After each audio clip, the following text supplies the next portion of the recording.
घनश्याम की अयोध्या की लीला समाप्ति पर थी और कल्याण यात्रा उन्हें निमंत्रण दे रही थी। वैसे भी अयोध्यावास तो उनकी कल्याण यात्रा की भूमिका भर था, मात्र एक पड़ाव जहां से घनश्याम अपनी कल्याण यात्रा का आरंभ करने वाले थे।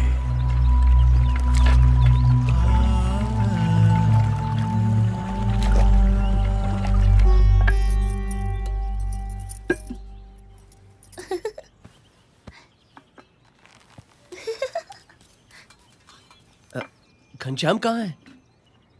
यूं तो रोज सरयू स्नान के बाद घर लौट आते थे, किंतु अब तो पूरा दिन मंदिरों में ही बिताने लगे हैं। ऐसा कब तक चलेगा? पिताजी उसे मेरे भरोसे छोड़ गए हैं। लोग कहेंगे मुझे भाई की चिंता ही नहीं है। अभी खोज लाता हूँ उसे। भोजन तो करके जाइए। नहीं नहीं, अब तो लौटकर उसके साथ ही भोजन करूंगा। अरे रुकिए,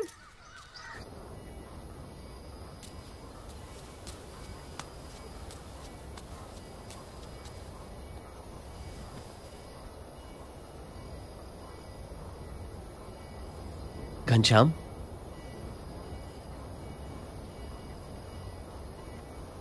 पिताजी के जाने का दुख मुझे भी है, मगर इसका यह मतलब तो नहीं कि जीवन भर उसका मातम मनाते रहें।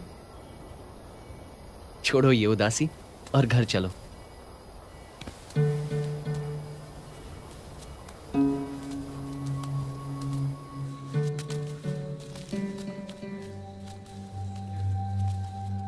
बड़े भैया, संसार से मेरे सारे बंधन टूट चुके हैं।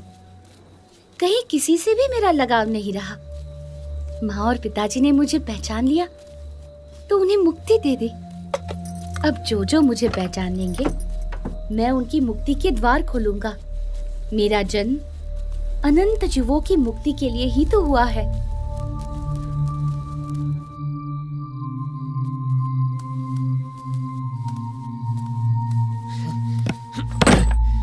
मेरे पास तेरी ज्ञान की बातें सुनने का समय नहीं है, समझा? अब से घर के बाहर पैर रखा ना तो तेरी टांगे तोड़ दूंगा।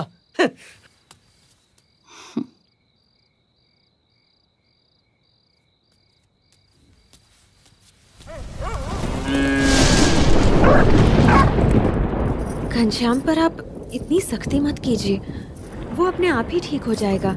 नहीं सुहासिनी, पिताजी के जाने के बाद वो किसी की नहीं सुनता। कुछ भी बोलो तो ज्ञान की बातें करने लगता है। उससे तो बचपन से ही जीवन से विरक्ति रही है। विरक्ति वगैरह कुछ नहीं है सुहासिनी। अभी उसका ब्याह करा दो ना तो सारी विरक्ति, वैराग्य, ये ज्ञान ध्यान रुई की भांति हवा में उड़ जाएगा। तो करवाते क्यों नहीं? हाँ लेकिन वो, हाँ, खंभारिया गांव के निहार मिश्र अपनी बेटी के लिए कब से पीछे पड़े हैं। वो तो चंद्रकला को लेकर हमसे मिलने अयोध्या आना चाहते हैं। फिर तो तुम कल ही उन्हें बुला लो। हो सकता है चंद्रकला अपनी कला से घनश्याम को बांधने में सफल हो जाए और घनश्याम जीवन भर हमारे साथ रहे। हाँ, बिल्कुल ठीक कहा। उनसे कल ही बात करूंगा।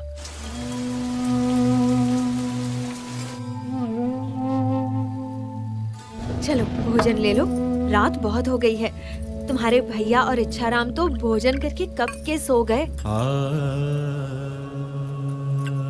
तुम्हारे हाथों का ये अंतिम भोजन ले रहा हूँ भाभी। अच्छा देवर जी, तो आपने मेरी और अपने भैया की बातें सुन ली। अभी तो केवल मंगनी आई है, ब्याह लगन तो अभी बाकी है। फिर मेरे हाथों की रसोई को तिलांजलि देना।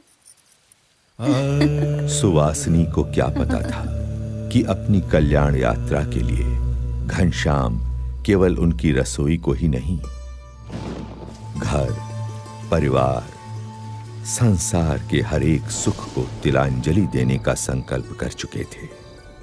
उन्हें अपनी भूख से अधिक अनंत जीवों की मुक्ति की भूख की चिंता थी।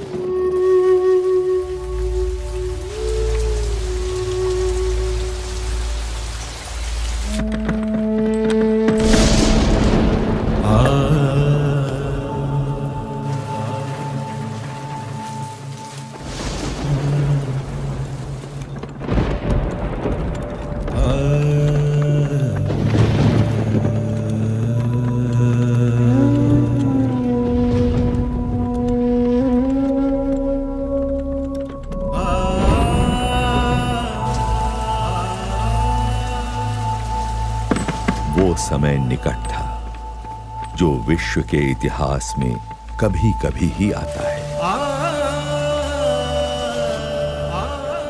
जब कोई संसार के कल्याण के लिए संसार के ही सारे सुखों को त्याग देता है।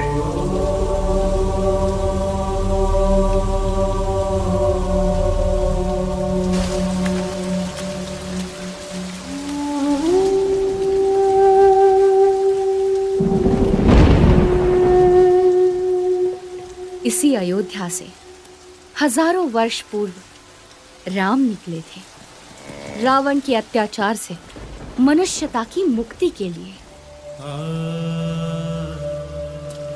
अभी आषाढ़ शुक्ला दशमी विक्रम संवत 1848 की रात का ब्राह्म मुहूर्त है और मैं निकल रहा हूँ अज्ञान के अंधकार से अनंत आत्माओं की मुक्ति के लिए।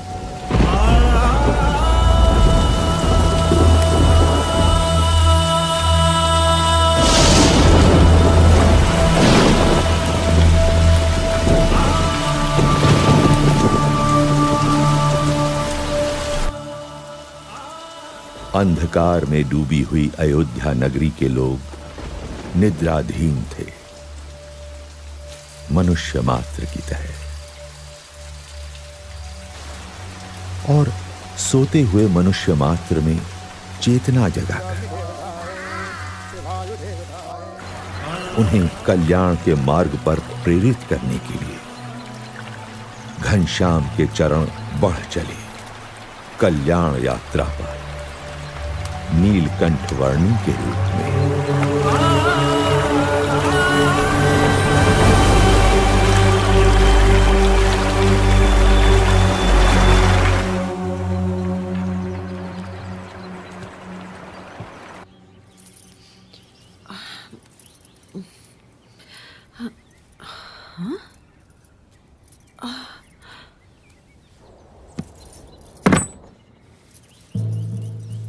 अरे घनश्याम कहाँ चले गए?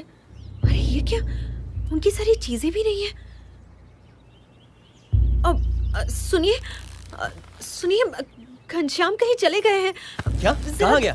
ऐसे कैसे चला जाएगा? कहीं वो हमें छोड़कर तो नहीं चले गए?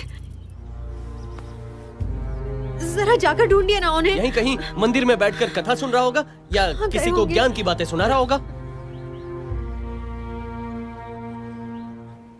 कहीं मेरे हाथों की रसोई को सच में तिलांजलि तो नहीं देती? चिंता मत करो, वो आ जाएगा। घनश्याम वापस आ जाओ। कहाँ चले गए हो तुम? ठीक है, मैं अभी देख कर आता हूँ।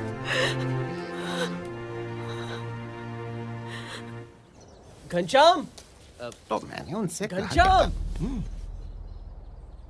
घनश्याम, घनश्याम, सब लोग वहाँ उपस्थित थे। कहाँ गया ये?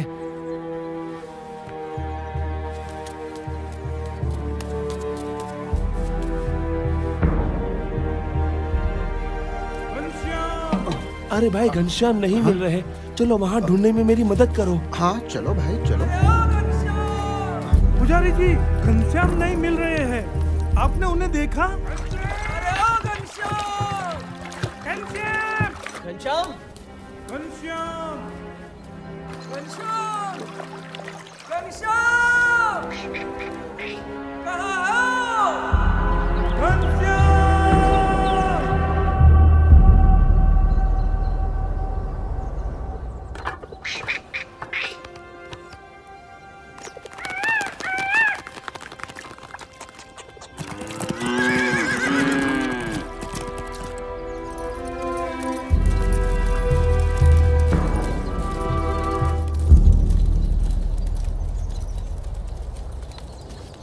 हमें छोड़ के चला गया। अब हमारे साथ कौन खेलेगा? ए घनश्याम भैया वापस आ जाओ, क्यों चले गए हमको छोड़कर?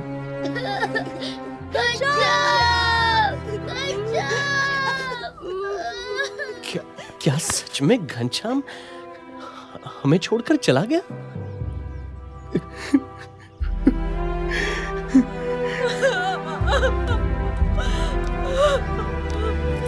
घनश्याम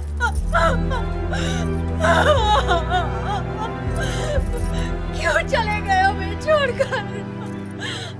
नहीं, मुझे विश्वास नहीं हो रहा। जहां भी हो लौट कर वापस आ जाओ। मैं तुम्हें कभी नहीं डांटूंगा।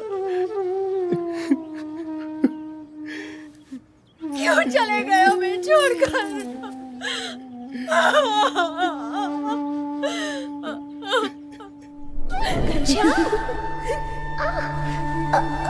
मुझे पकड़ पाना बड़े बड़ों के बस में भी नहीं है भाभी। घनश्याम वापस आ जाओ।